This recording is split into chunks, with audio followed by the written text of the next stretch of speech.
9 मई को जब भारत पाकिस्तान के बीच तनावपूर्ण स्थिति बनी हुई थी, उस वक्त अंतर्राष्ट्रीय मुद्रा कोष IMF की कार्यकारी समिति ने पाकिस्तान को 2.4 अरब डॉलर की मदद मंजूर की। भारत ने इस फैसले पर चिंता जताई और कहा कि ऐसे कर्ज का गलत इस्तेमाल सीमा पार आतंकवाद में हो सकता है।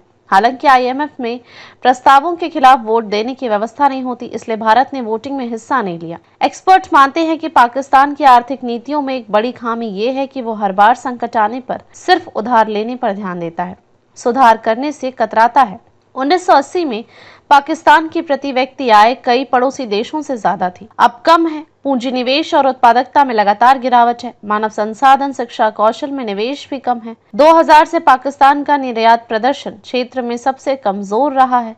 2022 तक इसका इकोनॉमिक कॉम्प्लेक्सिटी इंडेक्स रैंक 50वां ही बना रहा। हालात ये हो चुके हैं कि आतंक को पोषित करने वाले देश पाकिस्तान में देश की जनसंख्या की एक बड़ी जिम्मेदारी आर्थिक विकास से बाहर रह गई है। इन्फॉर्मेटिक्स रेटिंग्स के चीफ इकोनॉमिस्ट डॉक्टर मनोरंजन शर्मा कहते हैं कि पाकिस्तान को 24 बार IMF से बेल आउट पैकेज लेना पड़ा है। ताजा स्थिति में IMF ने उसे 2.4 बिलियन का पैकेज मंजूर किया है।